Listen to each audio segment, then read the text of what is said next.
Inilah Nicolae Ceausescu, pemimpin Rumania yang selama bertahun-tahun memerintah dengan tangan besi. Namun rekaman ini memperlihatkan momen ketika kekuasaannya benar-benar berakhir. Setelah melarikan diri dari ibu kota, Ceausescu akhirnya ditangkap oleh tentara Rumania sendiri. Lalu, bagaimana seorang pemimpin yang begitu kuat bisa jatuh hanya dalam hitungan hari? Selama lebih dari 2 dekade, Nicolae Ceausescu menjadi orang paling berkuasa di Rumania. Ia memimpin negara dengan sistem satu partai dan membangun kultus terhadap dirinya sendiri. Foto dan potret Ceausescu memenuhi ruang publik. Pidatonya disiarkan melalui media negara. Dan setiap kali ia muncul di hadapan massa, ribuan orang terlihat bertepuk tangan. Dari luar, rezimnya terlihat sangat kuat.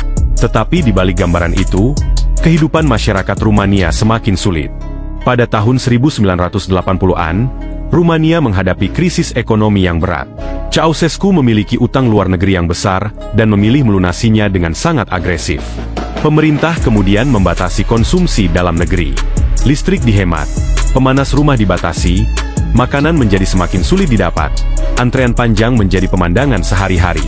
Ironisnya, ketika rakyat mengalami kesulitan, propaganda pemerintah masih menampilkan gambaran bahwa negara sedang menuju keberhasilan besar. Ketidakpuasan pun semakin menumpuk.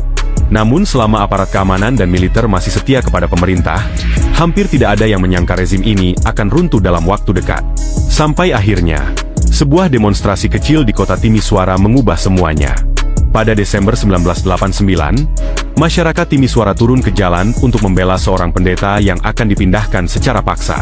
Awalnya, tidak ada yang tahu bahwa demonstrasi tersebut akan berkembang menjadi pemberontakan nasional. Pasukan keamanan dikerahkan, bentrok terjadi, korban berjatuhan. Namun tindakan keras tersebut justru membuat kemarahan semakin meluas. Berita tentang demonstrasi mulai menyebar. Kota-kota lain ikut bergerak.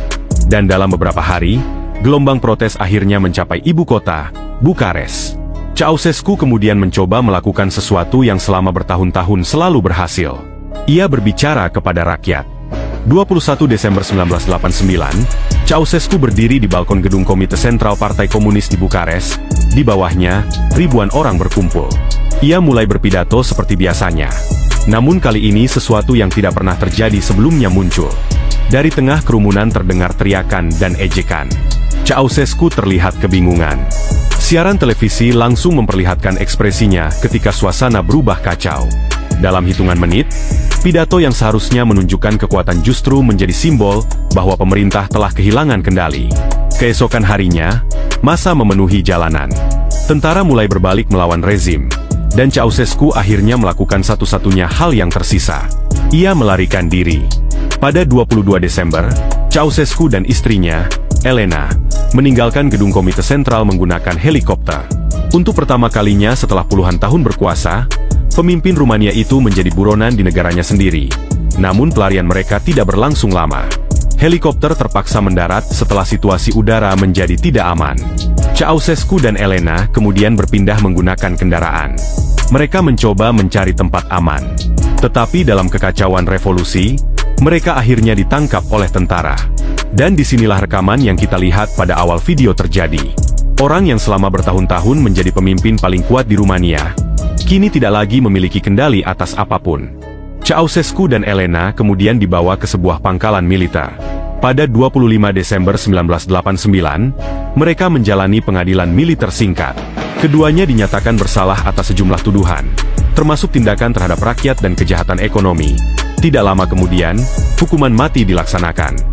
Rekaman eksekusi mereka kemudian disiarkan, dan menjadi salah satu peristiwa paling terkenal dari runtuhnya komunisme di Eropa Timur.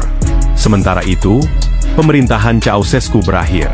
Sebuah rezim yang selama bertahun-tahun tampak tidak tergoyahkan runtuh hanya dalam hitungan hari.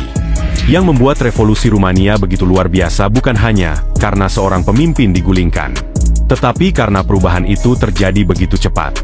Beberapa hari sebelumnya, Ceausescu masih berdiri di balkon dan berbicara kepada ribuan orang seolah-olah ia masih mengendalikan negara. Beberapa hari kemudian, ia menjadi tahanan yang melarikan diri dari ibu kota. Dan pada hari Natal tahun 1989, pemerintahannya telah berakhir. Kekuasaan bisa terlihat sangat kuat ketika rakyat masih takut untuk melawannya. Tetapi ketika rasa takut itu hilang, sebuah rezim yang tampak kokoh bisa runtuh jauh lebih cepat dari yang diperkirakan. Dan bagi Rumania, Desember 1989 menjadi momen ketika sebuah era berakhir hanya dalam beberapa hari.